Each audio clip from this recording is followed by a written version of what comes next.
1982లో party పెడితే 40 ఏళ్ల తర్వాత ఆయన మనవడు లోకేష్, పనికిమాలి లోకేష్, అల్లుడు చంద్రబాబు కలిసి రాజ్యసభలో జగన్ గారి దెబ్బకి 0 వాళ్ళు లేరు. తెలంగాణలో పార్టీ మూసేసుకున్నాడు. ఒక్క ఎలక్షన్లో పోటీ చేశాడా, అక్కడ మూసేశాడు. రేపు మళ్ళీ జగన్ గారి దెబ్బకి 24లో ఇక్కడ కూడా మూసేస్తాడు. 175కి 175 మళ్ళీ జగన్ గారు కొడుతున్నాడు. మీరందరూ సర్నాల తిరుపతిరావు గారిని భారీ మెజార్టీతో గెలిపించుకుంటున్నారు. మన పక్క లోకల్ స్వచ్ఛమైన స్వర్ణాల, ఎవరో స్వచ్ఛమైన స్వర్ణాల, అవునా కదా?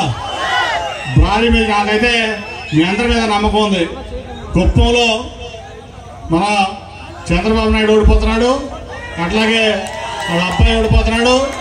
మంగళగిరిలో మరొకసారి, అట్లాగే ఇవాళ మనకి పులివెందుల తర్వాత భారీ మెజార్టీ మైలవరం వస్తుందనడానికి ఎటువంటి సందేహం లేదు. నాకైతే ఉత్సాహం చేస్తుంది. 45 ఏళ్ళు ఇండస్ట్రీ ఉన్నావు, దాదాపు 30 ఏళ్ళు పైన ఆ నియోజకవర్గానికి ఎమ్మెల్యే చేశావు. నిన్న ప్రజలందరూ ఆదరించారు. నీ కుప్పానికే సంక్షేమం అభివృద్ధి చేయలేనటువంటి వ్యక్తి నువ్వు రాష్ట్రానికి ఏం అభివృద్ధి చేస్తావని అడుగుతాను. ప్రతి ఎలక్షన్ ముందు నిన్న మొన్న గుంటూరులో బీసీ సభ పెట్టాడు, గుర్తుందా? చూసారా? ప్రతి ఎలక్షన్ ముందు ఆయన బీసీలు గుర్తొస్తారు, ప్రతి ఎలక్షన్ ముందు ఆయనకి ఎస్సీలు గుర్తొస్తారు, ప్రతి ఎలక్షన్ ముందు ఆయనకి మైనార్టీలు గుర్తొస్తారు, ప్రతి ఎలక్షన్ ముందు పేదవాళ్ళు గుర్తొస్తారు. 2014లో మనందరం చూసాం. 650 పేజీలు హామీలు ఇచ్చాడు, గుర్తుందా మీకు? 650 పేజీలు హామీలు ఇచ్చాడు. ఎలక్షన్ అవ్వగానే అవన్నీ మర్చిపోయి ఆ పుస్తకాలు కూడా ఎక్కడున్నాయో కూడా ఎవరికి తెలియదు. 650 పేజీలు మాయం చేశాడు. ఆ కంప్యూటర్లో కూడా ఎక్కడ ఉంటుందో అవి కూడా మాయం చేశారు. ఒక్క పని అంటే ఒక్క పని చేయాల. రైతాంగానికి రుణమాఫీ చేస్తానని చేశాడా? డ్వాక్రా మహిళలకి రుణమాఫీ చేస్తానని చేశాడా?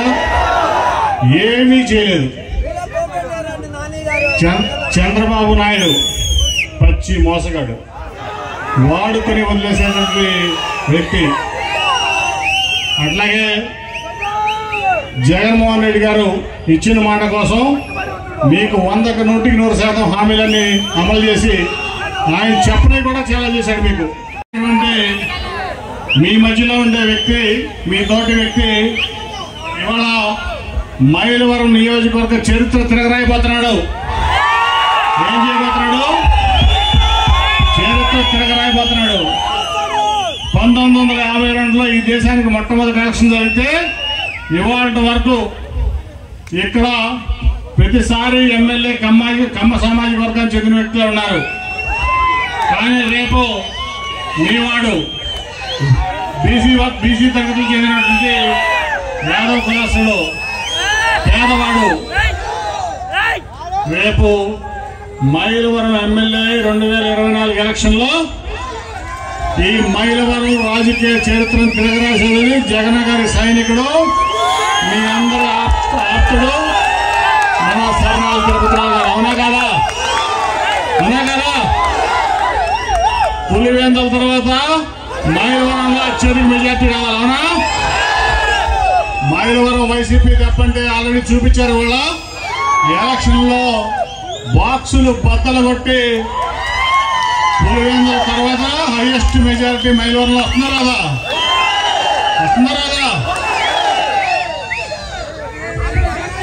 ఎవరికైనా వాళ్ళు తరిగి కొడతారు. నాకు తెలిసి ఇప్పటికే వాళ్ళ గుండెల్లో రైలు పరిగెడతామంటే ఇక్కడికి దాంట్లో ఎటువంటి సందేహం లేదని తెలియజేసుకుంటూ ఈ మంచి, అట్లాగే నిజంగా నేను చెప్పాల్సింది ఏంటంటే టీం వైఎస్ఆర్సీపీ మైలవరం నియోజకవర్గం ఇవాళ బ్రహ్మాండమైనటువంటి ఒక సమిష్టి కృషి చేసి ఈ ఆఫీస్ ఓపెనింగ్ కానీ అట్లాగే ఈ కార్యక్రమం కానీ భారీ సక్సెస్ చేసిన ప్రతి ఒక్కరికి అందరికీ ఇది ఎవరి విజయం కాదు, టీం వైఎస్ఆర్సీపీ మైలవరం పార్టీ సమిష్టి విజయం అని ప్రతి ఒక్కరికి పైనుంచి కింద వరకు నాయకుల నుంచి కార్యకర్తల వరకు అందరికీ నా కృతజ్ఞతలు తెలియజేసుకుంటూ సెలవు తీసుకున్నాను. ధన్యవాదాలు. సమస్య లేని ఇల్లు ఉండదు, పరిష్కారం లేని సమస్య ఉండదు. బంధాలు గొప్పవి, బాధలు చిన్నవి. మీ సమస్యని మేము పరిష్కరిస్తాం. రండి, మాట్లాడుకుందాం.